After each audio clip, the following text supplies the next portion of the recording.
హైదరాబాద్ లో ఇటీవల కాలంలో ప్లాట్ల ధరలు భారీగా తగ్గినట్లు పెద్ద ఎత్తున ప్రచారం జరుగుతోంది. అయితే రియల్ ఎస్టేట్ వ్యాపారుల కథనం ప్రకారం ఇటీవల కాలంలో ఫ్లాట్ల ధరలు పెరగలేదు, కానీ అదే సమయంలో తగ్గలేదని చెప్తున్నారు. అంటే ధరలు నిలకడగానే ఉన్నాయని, ధరలను తగ్గించి అమ్మకాలు చేస్తే తమకు నష్టం వస్తుందని చెప్తున్నారు.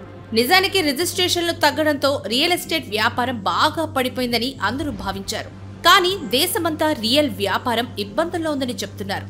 అందువల్లనే కొంతకాలం ఈ ధరలు పెరగకుండా నిలకడగానే ఉంటాయని, కానీ కొత్త ఏడాదిలో ధరలు మళ్లీ పెరుగుతాయని మార్కెట్ విశ్లేషకులు చెప్తున్నారు.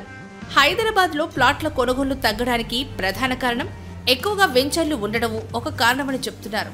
దీంతో పాటు రియల్ ఎస్టేట్ వ్యాపార సంస్థలు కొన్ని ముందుగానే ప్రీ లాంచ్ పేరుతో వసూలు చేసి పలాయనం చిత్తగించడంతో ప్లాట్లపై పెట్టుబడి పెట్టేందుకు ప్రజలు ఒకంత వెనకడుగు వేస్తున్నారన్న అభిప్రాయం కూడా ఉంది. ఇటీవల కాలంలో రియల్ ఎస్టేట్ వ్యాపారులు దాదాపు 3,000 కోట్ల రూపాయలు ప్రజలకు టోకరా పెట్టడంతో పోలీస్ కేసులు నమోదయ్యాయి. రియల్ ఎస్టేట్ వ్యాపార సంస్థలు చిట్టి సంస్థలుగా మారిపోయాయి అన్న కథనాలు వినిపిస్తున్నాయి.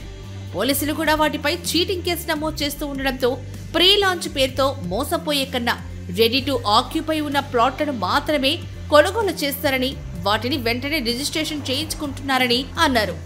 రియల్ ఎస్టేట్ వ్యాపారులు ఒక్కసారి పెట్టుబడులు పెట్టలేక ప్రీ లాంచ్ ఆఫర్ల పేరుతో వసూలు చేస్తున్నారు. భూమిని కొనుగోలు చేసే దగ్గర నుంచి అపార్ట్మెంట్ల నిర్మాణానికి కోట్ల రూపాయల నిధులు అవసరం కావడంతో పాటు వడ్డీకి తెచ్చి నష్టపోయే కన్నా కొనుగోలుదారుల నుంచి అడ్వాన్స్ రూపంలో ఎక్కువ మంది వద్ద సేకరించడం ఎప్పటి నుంచో జరుగుతోంది.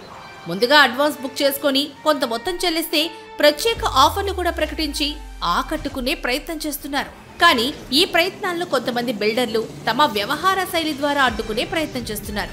మోసాలు పెరగడంతో రియల్ ఎస్టేట్ వ్యాపారులకు ముందుగా చెల్లించడానికి ఎవ్వరూ ముందుకు రాకపోవడంతో అనేక వెంచర్లు మధ్యలోనే నిలిచిపోయాయి. మొత్తం మీద హైదరాబాద్ నగరంలో రియల్ వ్యాపారం మాత్రం పడిపోలేదని, అలాగని పెరగాలేదని, నిలకడగా ఉందని రియల్ వ్యాపారులు చెప్తున్నారు.